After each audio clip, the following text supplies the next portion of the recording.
감사하고 처음에 그 부활에 대한 그 놀라움, 그 기쁨, 감격을 경험했을 때보다도 사실 더 깊은 은혜, 그리고 그 앞에서 한없이 부끄러운 제 모습을 또 다시 한번 발견하게 하셨습니다.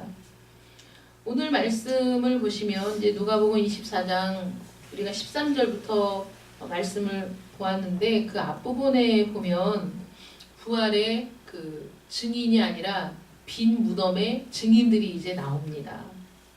얼마나 가짜 뉴스가 많고 얼마나 왜곡된 그 말들이 많이 떠돌아서 우리의 그 시야를 가리고 우리의 그 제대로 된 판단을 가리는 그런 일들이 많이 있지 않습니까? 지금도. 근데 지금 누가는 이 24장 말씀을 통해서 이 당시의 제자들이 나중에 부활의 증인이 되었지만 처음부터 부활의 증인이 되었던 것이 아니고 그들이 어떻게 부활의 증인이 되어 가는지를 이제 우리에게 보여주고 있는 겁니다. 예수님께서 십자가에 달려 죽으실 때 우리가 지난 주간에 고난 주간에 말씀을 묵상했던 것처럼 아무도 주님의 뒤를 따르는 자들이 없었고 아무도 주의 십자가 곁에 서는 자들이 없었고 우리 주님은 홀로 그 십자가의 형벌을 받으셨다는 것에 대해서 우리가 말씀을 함께 나누었습니다. 주님이 십자가에 달려 죽으셨습니다. 그리고 장사 지낸 바 되었습니다. 예수님이 죽으시고 그리고 안식일을 지나고 그 다음에 여인들이 향품을 가지고 예수님의 무덤을 찾아갑니다. 그들의 고민은 이것이었어요. 누가 우리를 위해서 무덤 그 입구를 막고 있는 돌을 굴려서 우리가 무덤에 들어갈 수 있게 해줄 것인가. 근데 이 그 유대 지역의 무덤은 그 돌을 파서 안에 넓은 공간이 있어서 그 가족들을 다 안치할 수 있는 그런 이제 무덤의 형태였고 입구는 이제 돌로 굴려서 막아놨거든요. 그러니까 그 돌이 이제 무게가 꽤 크고 사람이 이렇게 들어갈 수 있는 키 높이 정도의 돌이기 때문에 여인들이 가면서 우리 힘으로 그 돌을 굴리기가 힘들 텐데 누가 우리를 위해 돌을 굴려줄까 이러면서 이제 가는 겁니다. 그러니까 누가가 지금 그 여인들의 모습을 기록하면서 어떤 걸 우리에게 보여주냐면 그 여인들도 예수의 부활을 믿지 못했다는 것이죠. 우리 주님께서 제자들에게 당신이 어떻게 고난을 받으시고 또 사흘 만에 살아날 것을 말씀하셨지만 말씀을 들었어도 그 말씀이 실체가 되지 못하고 그 말씀을 내 것으로 받아들이지 못한 상태에서 그 말씀은 나에게 어떤 효력도 없는 거예요. 어떤 그 변화도 일으킬 수가 없는 거예요. 말씀은 들었으나 믿지 못했어요. 그래서 이 여인들은 예수님이 부활하셨을 것이라고는 꿈에도 생각을 못했다는 것이죠. 더군다나 이 더운 지방에서 향품은 그 죽은 다음에 바로 향품을 발라야 되는데 이제 주님이 그 죽으시고 십자가에서 이제 내려져서 무덤에 들어가신 지가 이미 36시간이 훌쩍 넘은 그런 상황인데 그때 시신은 벌써 썩기 시작했거든요. 그때 향품을 바른다는 게 무슨 의미가 있겠어요? 단지 우리 마음이 그렇잖아요. 그래도 주님이 돌아가셨는데 우리가 뭔가를 해야 되지 않을까? 이런 마음으로 사실 부질없는 일이지만 향품을 준비하고 간다는 거죠. 부활이 없는 신앙은 이렇게 부질없는 거예요.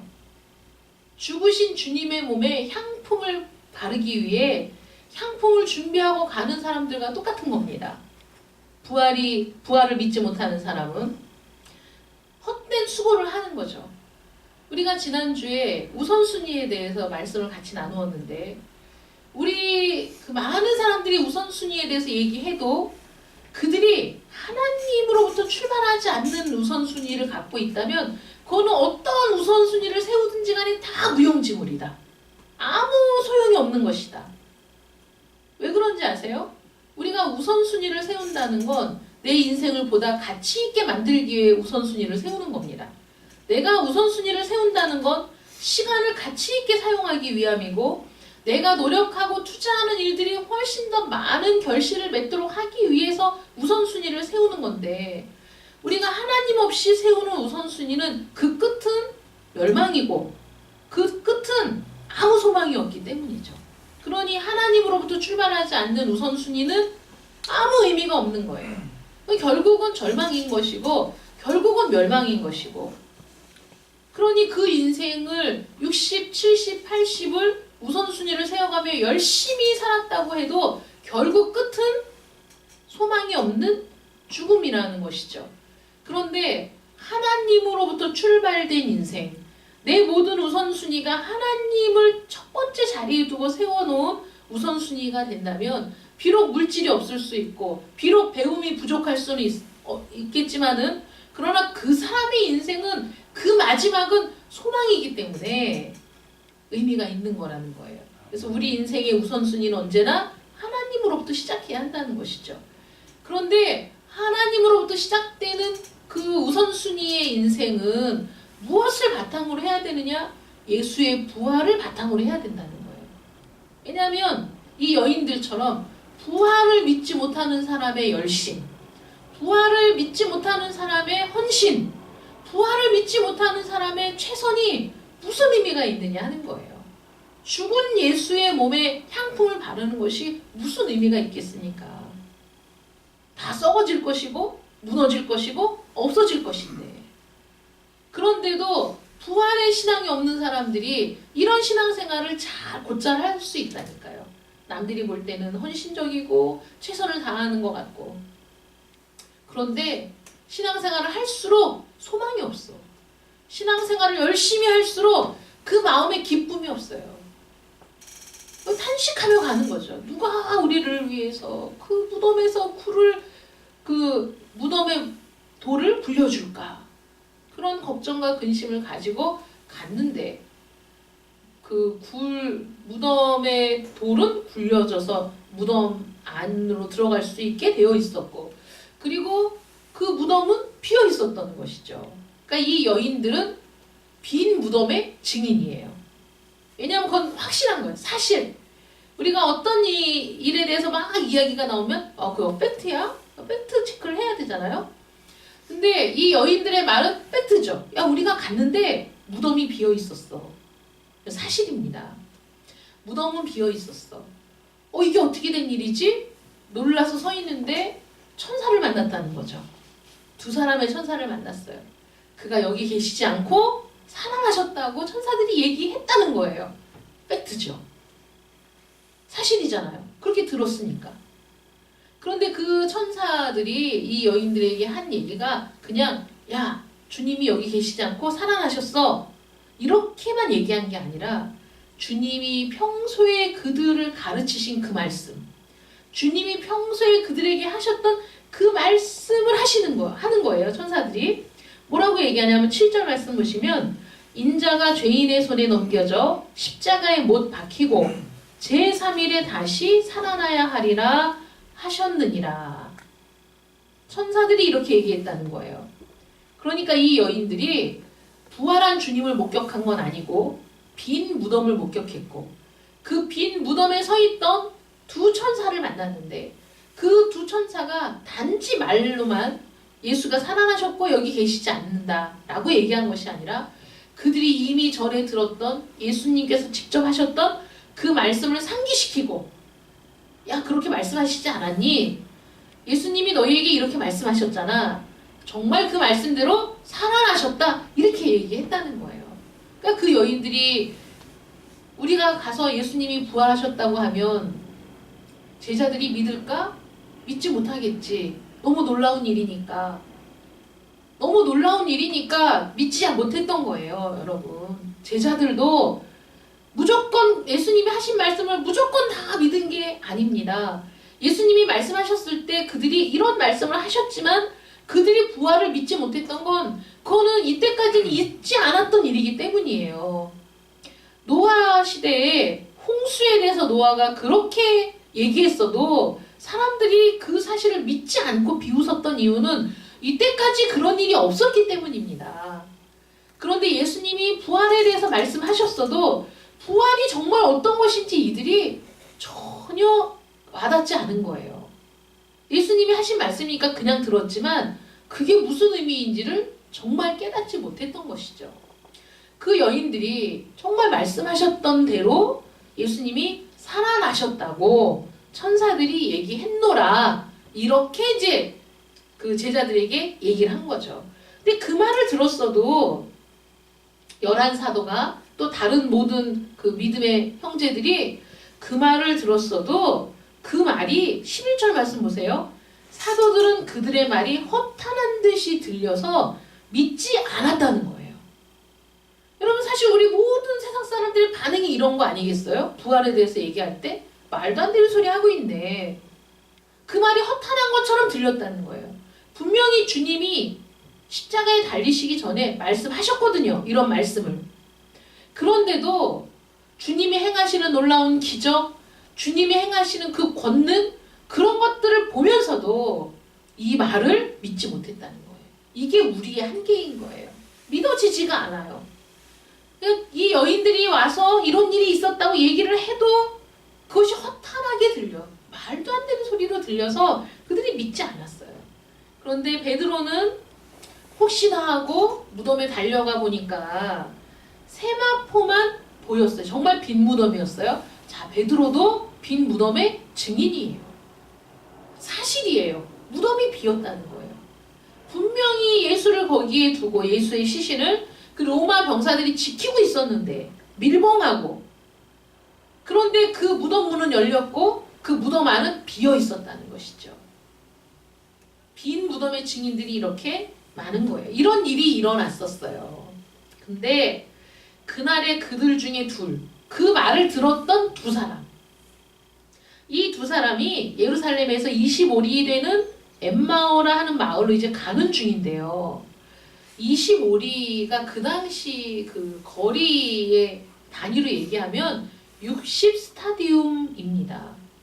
60스타디움. 6은 인간의 숫자거든요. 숫자가. 7은 완전하신 하나님을 뜻하는 거고 6은 인간의 숫자입니다. 60. 가득 찼죠? 그러니까 이들이 이 그 언어 성경에 60스타디움이라는 표현을 굳이 쓴 것은 그냥 엠마오로 간다고 해도 이 당시에는 다 알아들어요. 누구나. 그런데 굳이 누가가 60스타디움이라는 단어를 쓴 건 이 제자들이 그 빈 무덤에 대한 소식을 듣고 여인들의 이야기도 다 들었지만 이들은 인간적인 비탄에 잠겨서 그런 것들이 전혀 들어오지 않았다는 거예요. 인간적인 생각이 꽉 차가지고 슬픈 마음을 가지고 엠마오로 지금 내려가고 있는 중이라는 것이죠. 그걸 강조하기 위해서 이 25리, 60스타디움이라는 그 거리에 대한 그거를 집어넣은 거예요. 이들은 온전히 하나님의 말씀이 아니라, 주님이 하셨던 말씀이 아니라 인간적인 비탄, 인간적인 슬픔에 잠겨서 엠마오로 하는 마을로 가면서 둘이 이 모든 된 일을 서로 이야기하고 있는 거예요. 이야기하고 있는데 그들이 서로 이야기하며 문의할 때, 이 당시에는 이렇게 토론하고 서로 그 일에 대해서 얘기하면서 그 자신들의 생각도 표현하고 다른 사람의 이야기도 듣는 그런 그 문화가 있었기 때문에 이 당시에 복음을 전할 때도 그렇게 같이 이야기하면서 그 복음을 변론하는 그런 전도의 방식이었다는 것을 볼 수 있어요. 그들이 서로 이야기할 때 예수님께서 가까이 가셨어요. 그리고 그들과 함께 걸으시는 거예요. 그런데 그들은 너무 인간적인 비탄에 잠겨 있었기 때문에 주님이 옆에서 함께 걸으시는데도 전혀 그것을 알아보지 못했어요. 우리가 인간적인 생각에 사로잡히면 말씀이 깨달아지지 않습니다.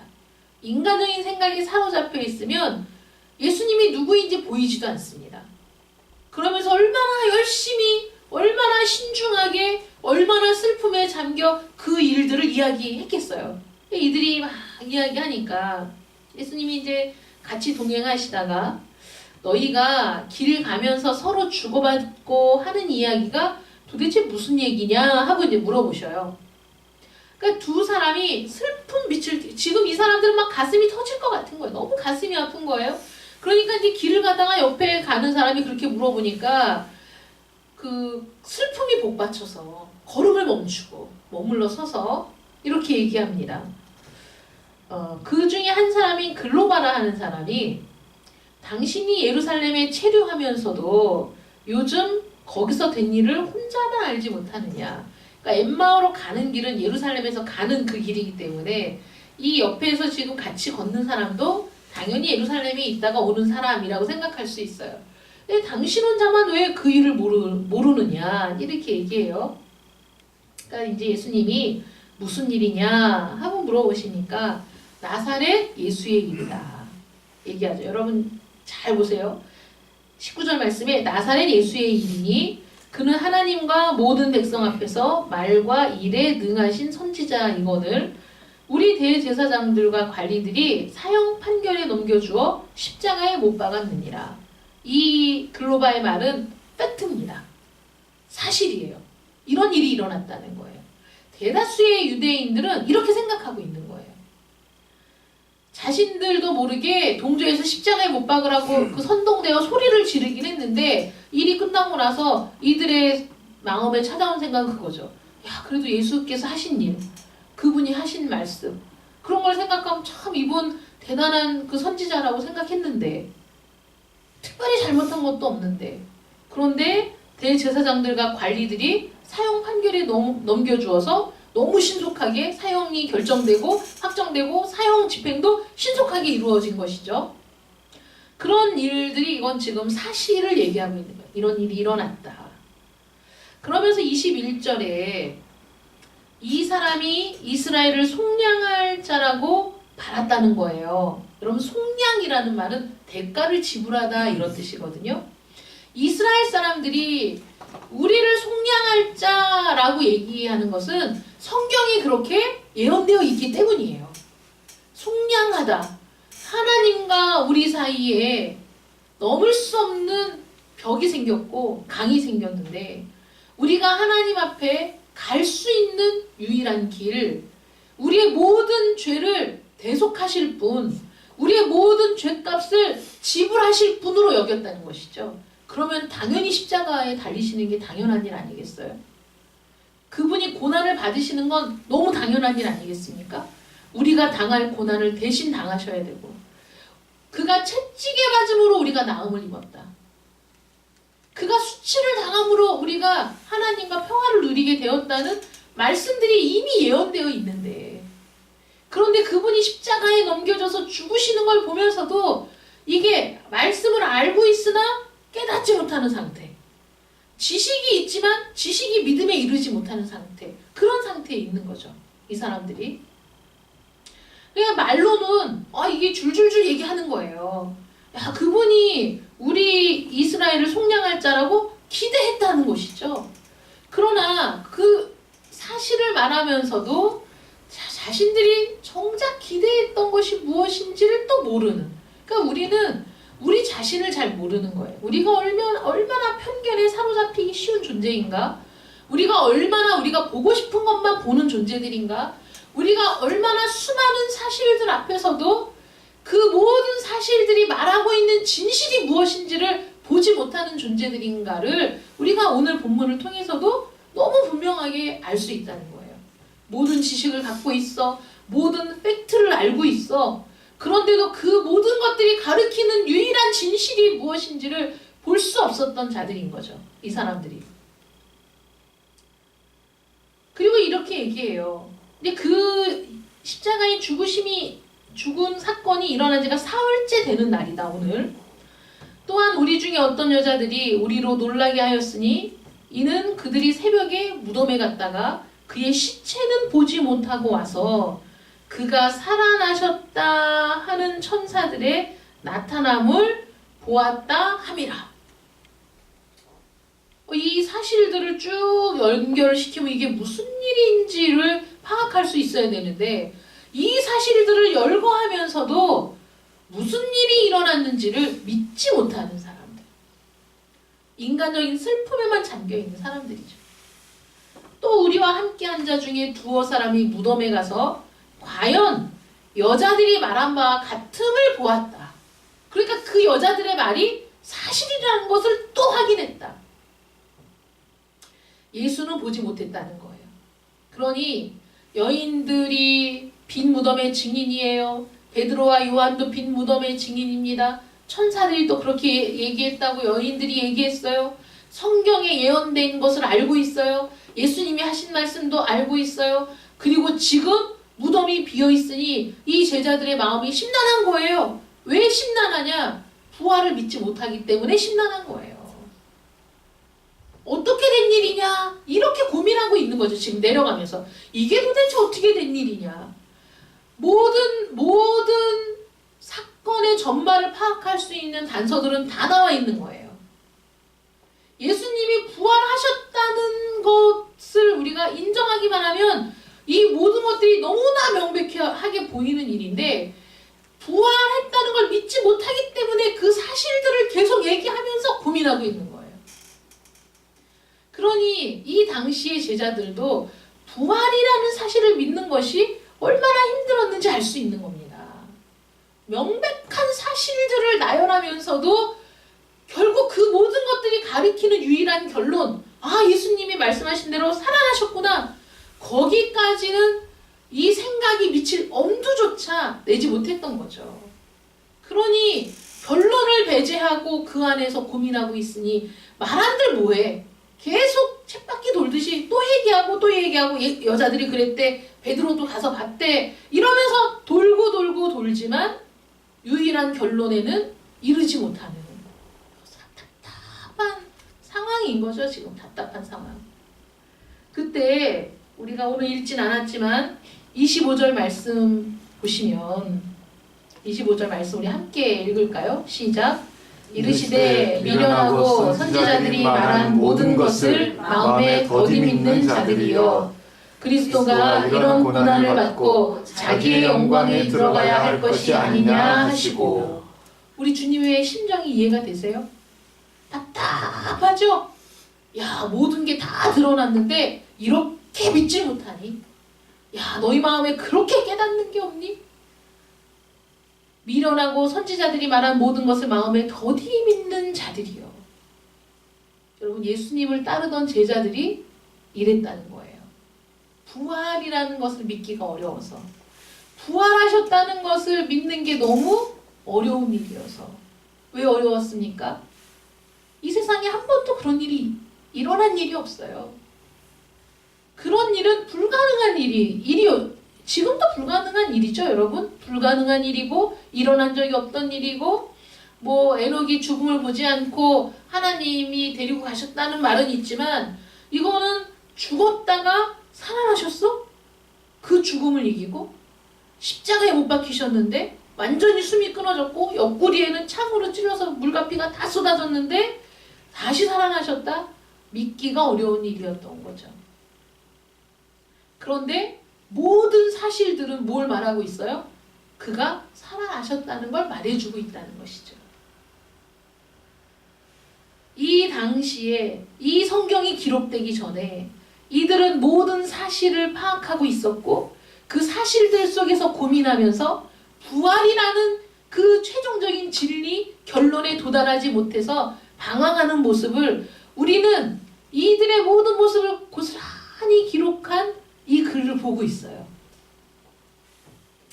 우리 주님께서 오늘날 우리에게 하시는 말씀도 이거예요. 그리스도가 이런 고난을 받고 자기 영광이 들어가야 할 것이 아니냐. 내가 말한 대로, 하나님이 이미 예언하신 대로 이 모든 일이 일어난 것을 보지 못하느냐. 사실인 거예요. 그리고 예수님이 부활하신 것을 이들이 만났죠. 엠마오로 가던 두 제자가 그 길에서 주님을 만난 거예요.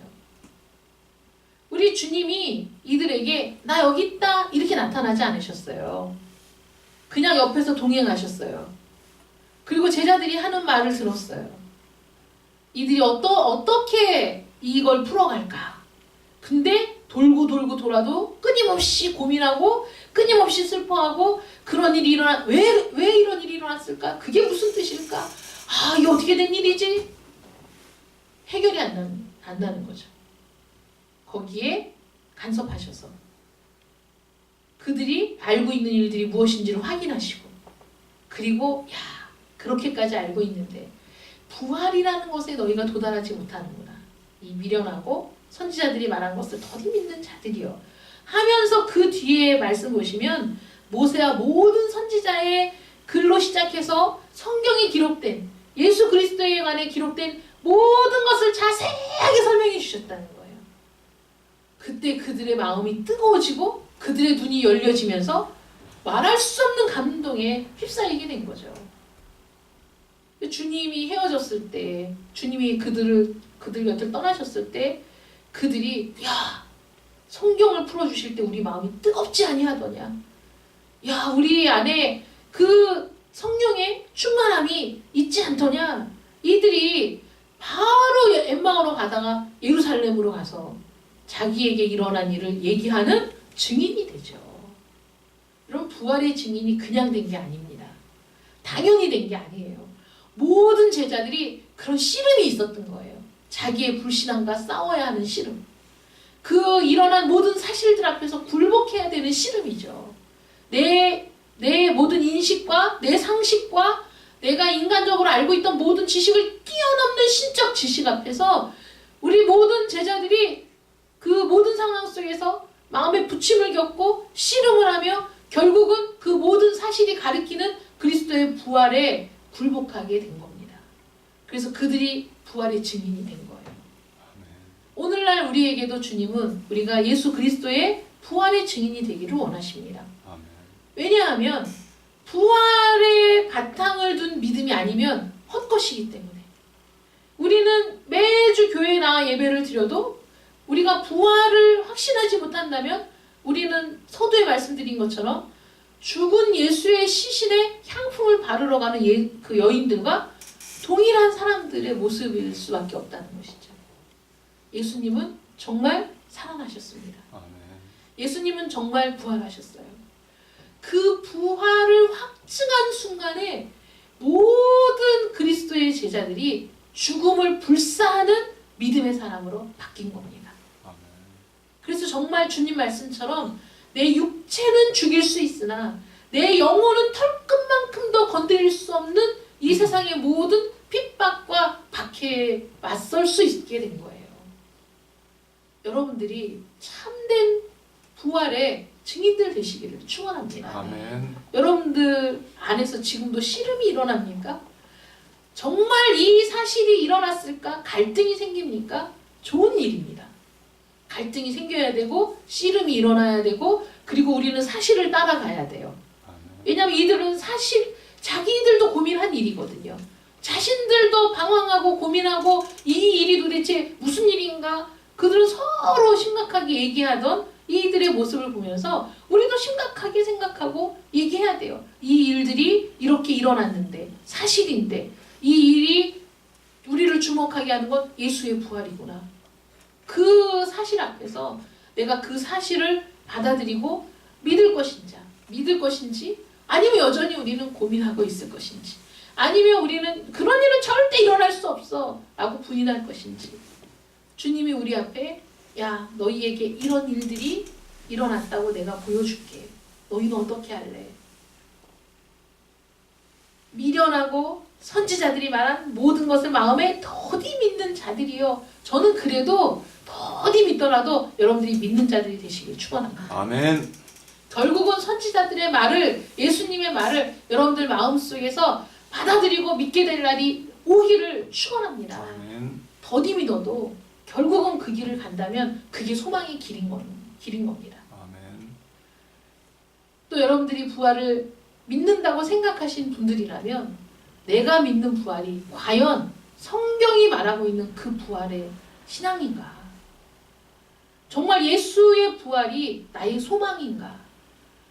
그래서 내 육체는 죽일 수 있어도 내 영혼은 털끝만큼도 건드릴 수 없는 여러 가지 상황들 속에서 나는 능히 부활의 소망을 가지고 나갈 수 있을 것인가?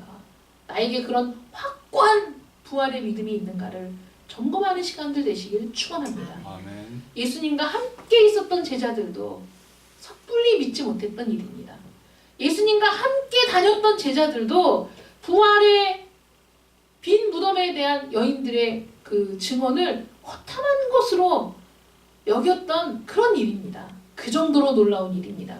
그 정도로 너무 대단한 일입니다. 우리 주님이 부활하셨습니다. 씨름 가운데 여러분들에게 참된 부활의 신앙이 있기를 축원합니다. 아멘. 기도하겠습니다. 사랑의 하나님 감사합니다. 우리 주님께서는 부활하셨습니다. 다시 살아나셨습니다. 죽음을 이기셨습니다.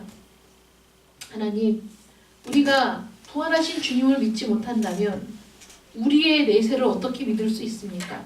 우리의 영생을 어떻게 믿을 수 있습니까? 우리가 영원한 생명을 소유하게 되었음을 어떻게 확신할 수 있습니까? 우리 주님께서는 우리 모든 사람들이 영생한다는 것을 직접 보여주셨습니다. 우리의 영혼은 영원히 멸절하지 않습니다. 어떻게 영원히 사느냐가 중요한 일입니다. 예수의 부활에 동참하여 부활의 영광에 참여하는 자들이 되느냐, 아니면 하나님의 은혜의 낯을, 은혜의 빛을 바라보지 못하고 영원한 멸망의 고통 가운데 거하느냐. 이 세상을 살면서 우리가 결정해야 될 가장 중요한 것은 바로 그것입니다. 하나님이 우리에게 말씀하시고 설교를 통해, 성경을 통해 우리가 읽었던 모든 지식들, 우리가 생각했던 모든 것들, 또 우리가 바라봐야 할 모든 사실들, 그 모든 것들이 하나로 끼워져서 예수 그리스도의 부활의 신앙이 될 수 있도록 하나님 역사하여 주시옵소서. 아멘. 하나님의 말씀을 깨닫는 은혜를 허락하여 주시옵시고, 그 부활의 소망으로 살아가는 저희들, 첫 단추를 바르게 끼운 자들, 삶의 우선순위를 바르게 세우는 자들이 되게 하여 주시옵소서. 아멘. 예수님의 이름으로 기도드립니다. 아멘.